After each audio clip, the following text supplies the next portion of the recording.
வருகிற 27ஆம் தேதி பிரதமருடைய தலைமையில் நிதி ஆயோக் கூட்டம் நடக்கிறதா அறிவிக்கப்பட்டிருக்கு. அதில் நானும் பங்கேற்க திட்டமிட்டு இருந்தேன், அதுக்காக தயாராகிட்டு இருந்தேன்.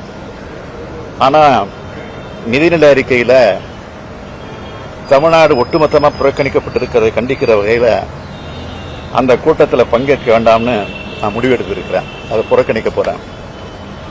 எப்படி தமிழ்நாட்டை புறக்கணிக்கிற ஒன்றிய அரசோட கூட்டத்தை ஒட்டுமொத்தமாக புறக்கணிக்கிறது தான் சரியானது அது அப்படின்னு நான் நினைக்கிறேன். தமிழ்நாட்டோட தேவைகள், உரிமைகள் நிலைநாட்ட மக்கள் மன்றத்தில் தொடர்ந்து நாங்கள் போராடுவோம். நாளைய தினம் நம்முடைய எம்பிக்கள்லாம் டெல்லியில் போராட்டம் நடத்த போகிறாங்க அப்படின்னு செய்தி வந்திருக்கு. அதுக்கு நாங்கள் அனுமதியும் கொடுத்துருக்கோம். அன்பு தமிழ் சொந்தங்களே, அன்பார்ந்த பெரியோர்களே, தாய்மார்களே, நேற்று நம்முடைய பாரத பிரதமர் தலைமையிலான நம்முடைய அரசு 3வது முறையாக நாம் ஆட்சிக்கு வந்த பிறகு தொடர்ந்து தாக்கல் செய்திருக்கக்கூடிய முதல் பட்ஜெட். இந்தியா முழுவதுமே பெரும் வரவேற்பை பெற்றிருக்கக்கூடிய அந்த பட்ஜெட் குறிப்பாக பெண்களுக்கு, குழந்தைகளுக்கு, நடுத்தர மக்களுக்கு, ஏழை மக்களுக்கு, விவசாய பெருமக்களுக்கு எல்லோருக்கும் கூட ஒரு சிறப்பு செய்வதாக அமைந்திருக்கிறது. இதை தாண்டி இளைஞர்களுக்கும் ஒரு பெரிய அளவில் பல திட்டங்களை கொண்டு வந்திருக்கின்றார்கள். வழக்கம் போல தமிழகத்தினுடைய முதலமைச்சர் மாண்புமிகு திரு மு க ஸ்டாலின் அவர்கள் இந்த பட்ஜெட் சரியில்லை, தமிழகத்தை புறக்கணித்திருக்கின்றார்கள், அதனால் இந்த வாரம் நடக்க இருக்கக்கூடிய நித்தி ஆயோக் கவர்னிங் கவுன்சில் மீட்டிங்க்கு நான் புறக்கணிப்பதாக சொல்லியிருக்கின்றார். மாண்புமிகு முதலமைச்சருக்கு இது புதிதல்ல. 2022 நடந்த நித்தி ஆயோக் கவர்னிங் கவுன்சில் மீட்டிங்கிலும் கூட முதலமைச்சர்கள் பங்கேற்கக்கூடிய மீட்டிங் அது கவர்னிங் கவுன்சில். 2022 கூட தமிழ்நாடு முதலமைச்சர் மு க ஸ்டாலின் அவர்கள் பங்கேற்கவில்லை. 2023 நித்தி ஆயோக் கவர்னிங் கவுன்சில் மீட்டிங்கிலும் கூட தமிழ்நாட்டினுடைய முதலமைச்சர் பங்கேற்கவில்லை. 2024 நடக்க இருக்கக்கூடிய நித்தி ஆயோக் கவர்னிங் கவுன்சில் மீட்டிங்க்கு ஒரு புதிய சாக்குப்போக்கு காரணத்தை சொல்லி அங்கிருந்து நலிவுவிடலாம் என்கின்ற எண்ணத்தை அவர் வெளிப்படுத்தி இருக்கின்றார்.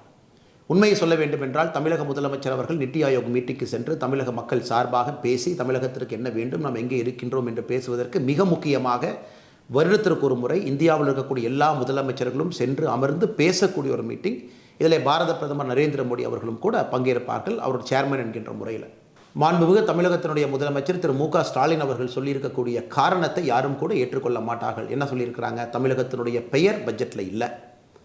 நாம் ஒரு விஷயத்தை புரிந்து கொள்ள வேண்டும் அன்பு சொந்தங்களே. இந்த தாக்கல் செய்யப்பட்டிருக்கக்கூடிய பட்ஜெட் என்பது 48,20,512 கோடி ரூபாய். இந்த 48,20,512 கோடியும் தமிழகத்தில் இருக்கக்கூடிய மக்களுக்கும் இந்தியாவில் இருக்கக்கூடிய எல்லா மக்களுக்கும் மத்திய அரசு கொடுக்க வேண்டும். அதுக்கு தான் இந்த பட்ஜெட். இந்த ஆண்டு முழுவதும் எப்படி இருக்கணும்? இதற்கு முன்பு யூபிஏ அரசு 10 ஆண்டு காலம் யூபிஏ அரசில் அவர்கள் போட்டிருக்கக்கூடிய பட்ஜெட்டில் தமிழகம் என்கின்ற வார்த்தை, தமிழ்நாடு என்கின்ற பெயர் எத்தனை முறை வந்திருக்கு? நிதியமைச்சராக பி சிதம்பரம் அவர்கள் பலமுறை பட்ஜெட்டை கொடுத்துருக்குறாங்க. எத்தனை முறை வந்திருக்கு? 2004-05 பட்ஜெட்டில் வரவே இல்லை தமிழ்நாடு என்கின்ற பெயர். 2005-06 தமிழ்நாடு என்கின்ற பெயர் வரவே இல்லை. 2006-07 தமிழ்நாடு என்கின்ற பெயர் வரவே இல்லை. 2007-08 54 கோடி ரூபாய் என்கின்ற மொத்த அடிப்படையில் 2 முறை தமிழகத்தினுடைய பெயர் இருந்துச்சு.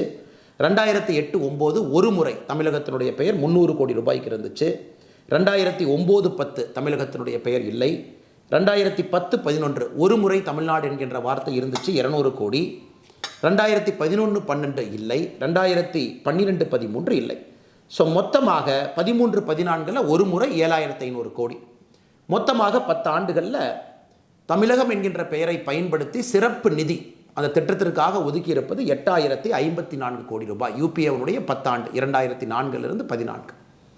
நாம் ஆட்சிக்கு வந்த பிறகு நம்முடைய வேறு பட்ஜெட்டில் தமிழகம் என்கின்ற வார்த்தையை 2014-15 பட்ஜெட்டில் 2 முறை பயன்படுத்தி இருக்கின்றோம், 129 கோடி. 2015-16 ஒரு முறை பயன்படுத்தி இருக்கின்றோம், 2,021 கோடி. 2021-22 ஒரே நேரத்தில் தமிழகம் என்கின்ற பெயரை பயன்படுத்தி 1,03,000 கோடி ரூபாய்